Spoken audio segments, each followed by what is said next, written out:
on est dans le cas du triangle VAL suivant.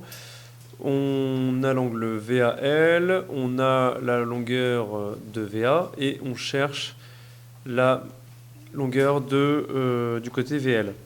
Donc on est toujours, première chose, dans un triangle rectangle. Avant de pouvoir appliquer une formule trigonométrique, il faut vérifier qu'on est bien dans un triangle rectangle. Là c'est le cas. Et puis une des méthodes que l'on peut utiliser, c'est de répertorier ce que l'on a. Donc on a l'angle VAL qui vaut donc 42 degrés. On a par rapport à cet angle, l'angle opposé, c'est celui qui est en face, donc c'est VL. Et puis l'angle adjacent, puisque ce n'est pas AL, car AL est l'hypoténuse, ben c'est forcément VA, hein, par élimination. Donc on a le côté adjacent à VAL.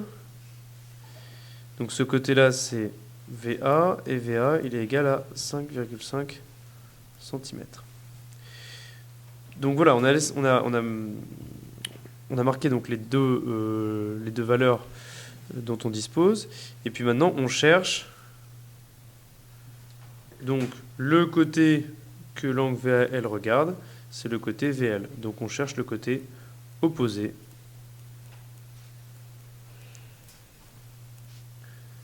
à VAL. Donc ce côté-là, c'est VL. Alors maintenant, on a l'angle VL, on a le côté adjacent et on cherche le côté opposé. Alors si on se souvient de cette petite astuce pour retenir les formules trigonométriques SOHCAHTOA, on va regarder où est-ce qu'on a besoin du côté adjacent et du côté opposé. Bon, ben c'est dans TOA, donc la tangente. Donc on utilise la tangente. Donc la tangente de l'angle VAL, c'est égal à opposé sur adjacent. Donc le côté opposé à VAL, c'est VL. Et le côté adjacent à VAL, c'est VA.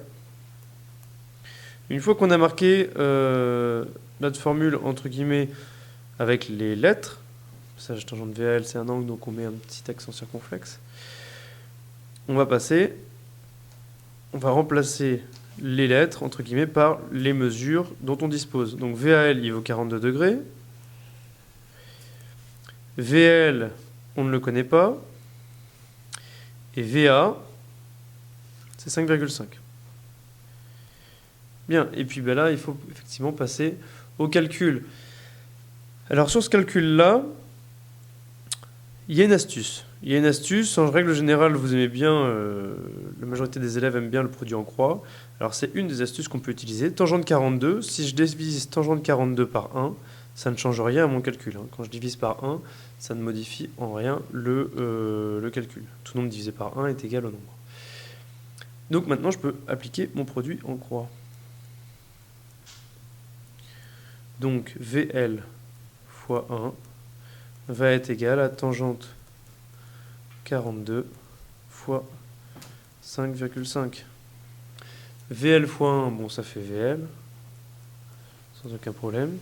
Puis tangente 42 fois 5,5. Ben, là, on prend sa calculatrice. Alors, je ne sais pas si on va réussir à voir quand je vais le taper. Donc, on cherche tangente, entre parenthèses, 42 degrés, fois 5,5. Et ça donne 4,95. Là, j'ai pas de contrainte particulière, je vais arrondir au centième. Donc, cela donne 4,95. Donc, on conclut, VL est égal à 4,95 cm. On rajoute l'unité, tout simplement. Voilà pour un premier exemple.